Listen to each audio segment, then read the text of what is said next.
What's going on, everybody? Welcome back to the channel. My name is Harrison. If this is your first time here, hello. I definitely appreciate you clicking on the video. Let's talk about Metroid.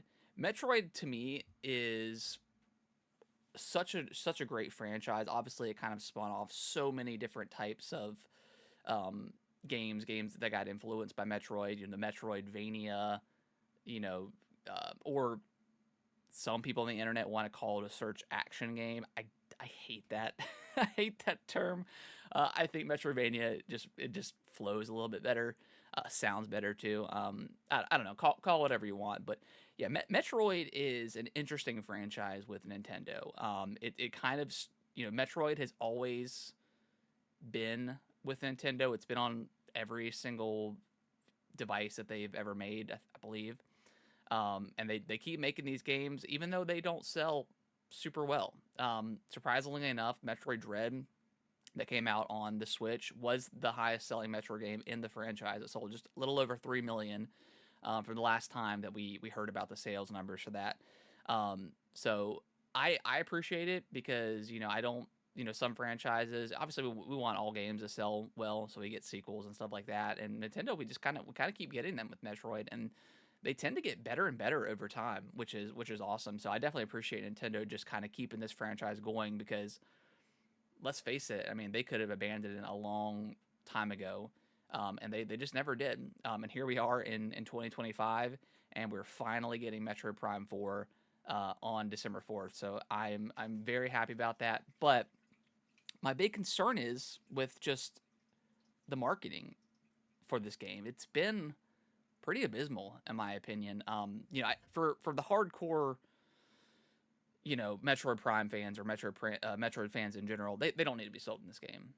We just need to know when it's coming. We need to know, uh, the date, and we'll be there day one. But for the vast majority of Switch owners and Switch 2 owners, you know, the Switch 1 sold over 150 million copies, and again, Metroid Dread sold 3 million. That's not a great attach rate for that game. Um, so I think this is a great time for Metro Prime 4 to take advantage of the install base with not only the Switch but also the Switch 2.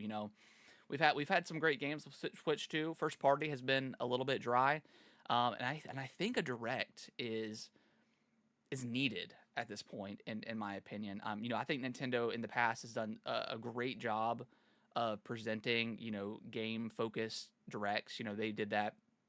They've done that with a ton of games, but specifically the ones that kind of worked for me was Xenoblade Chronicles 3. I never played 1 and 2.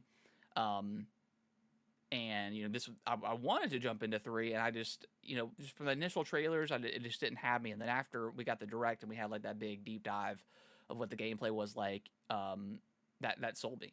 I ended up picking up that game and loved it. It was one of my favorite games when it came out that year. And just here recently with Kirby Air Riders, I'm still not sure. I'm still not convinced I'm going to get that game day one. But from the initial trailer with the Kirby Air Riders, and I know it's not a kart racer per se, right? It's a racing game.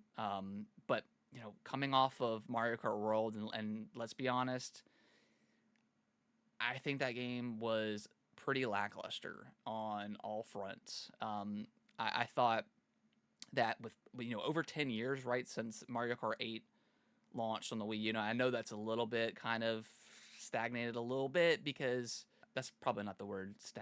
Stagnated is like stale, right? I don't know. I just googled it. Stagnated is not the term that I meant to use. um, what I was trying to say is, it came out on the Wii U, and the Wii U was a failure, right? But it still sold more than like the Steam Deck, right? Which is kind of funny, and a lot of these other kind of handheld. So yes, it was a failure in like Nintendo's eyes because they came off the back of the Wii. Anyways, that's a whole nother video.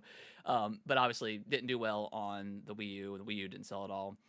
So they brought it over to the Switch, and then it just hit the ground running and sold record numbers for Mario Kart franchise. So I just expected more out of Mario Kart, I guess. With all the time they've had to kind of cook up some ideas, and Mario Kart World is what we got. So that being said, going back to Kirby, was pretty down on it. Wasn't convinced. $70 game, right? And after I saw that first direct, I was like, okay, this is a little bit more interesting than I thought it was. And then after that second one, where there's just so much content jam packed into Kirby Air Riders, um, it definitely put me over the edge. I think of getting it and not getting it. So we'll see. I think I'm still gonna wait for reviews on that. But anyways, so that's what my point is Nintendo does a great job with their directs and kind of convincing people that haven't played the games before, or getting a better deep dive to Metroid. And I mean, honestly, like looking at some of the trailers for Metroid, it doesn't present well. I know it's not it is a first person shooter, right? But it's not like a Halo or something like that. And I don't know if that's what people think that it is or whatever the case. But even just as a fan looking at the trailers, I'm like, yeah, this doesn't look great. Like this doesn't present well. Like I know the game is going to be fun. Coming off of Metroid Prime Remastered, like I know the controls are going to be solid. I know the exploration is going to be, insane. Like it's going to be so much fun to explore that world.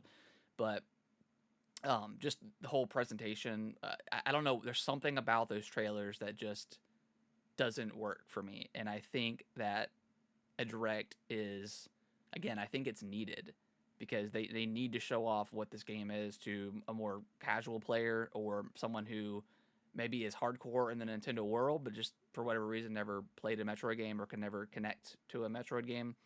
I think it's crucial that they have this direct so we can get some more information about the game, um, and then hopefully just present it better. I don't know the answer to that. I don't know how they would. Um, and I need to go back and look at some older trailers for Metroid and just maybe the Prime games don't present well for whatever reason. Maybe that's why they haven't sold a crazy amount. Um, but yeah, I think it's needed at the end of the day. I think they can, if they do one, I think they can make it really great and I think convince a lot of people because again, the Switch 2 first party lineup has been pretty light, I would say. I mean, there's a lot of great Switch 2 games right now to play, third party, DK Bonanza, all that good stuff. But first party has been a little bit light. I mean, we just had Pokemon ZA that came out, um, so yeah, this is kind of their big last big push right for the holiday. It is kind of a weird launch too. Like December is always kind of a weird launch for games because if you want to sell a game in the holidays, you do it during the month of November because there's gonna even though it's not gonna be on sale, you're gonna have everybody out shopping for Black Friday stuff, Switch 2s. You see Metroid Prime 4 on the shelves. Oh, this is a cool multiplayer, or not multiplayer. This is a cool shooter game. You know, I think it's important. But either way, at least it's coming. It's been a long time coming, but at least it's officially here next month. And it's time to get excited. And I want to direct because I want to see more of the game. Just as a fan and as someone who wants to see this game sell well so we can continue to get more Metro games in the future. So let me know in the comments below. Do you guys agree with me? Do you disagree? And I'll see you guys in the next video. Hey guys, I'm actually in the middle of editing this video right now, and I just had one final thought in regards to the marketing for Prime 4. I know there's like 1,000 videos, and there's always conversations online about Prime 2 and 3. Why don't we have that on the Switch or Switch 2? It really makes no sense. I think they could have launched Prime 2 and 3 shortly after or with the Switch 2. I don't think we're going to get, if we do get them, I don't think we're going to get them like the Metroid Prime remaster. I think we're probably just going to get like a nice visual upgrade, put it in, 4K or 1080p or whatever, smooth out some of the visuals. I don't think we're going to get something as significant as Prime remastered, but we still need those games. Like it feels weird to ask somebody to jump in to the fourth game in the franchise and not and only played 1 and not 2 and 3. And I know you probably don't really need to play those games as far for the story goes, but it's still a kind of a weird ask for people to do that. Especially like not very many have played Prime 1, 2, and 3. I mean, let's be honest, they didn't sell like significant numbers. So I think it would have been a good idea to get that out before Prime 4 and then have everyone ready to go for Prime 4 when it comes out next month. Also, Dread, Metroid Dread. Like, why didn't we get, you know, like a good Switch 2 upgrade or something like that? Or yeah, they're doing all these Nintendo Switch 2 editions. Like, I thought that could have been a really good idea to put that like out in August or something like that. Just, you know, so yeah, just again, just the marketing, the handling of Metroid in general, I think has been, I don't know, it's been strange. So yeah. All right, thanks. Thank y'all so much for watching this video. I really appreciate it. Consider subscribing to the channel. I'll let YouTube algorithm pick one of my videos below for you guys to watch. Give it a click, and I hope you enjoy, and I will see you in the next video.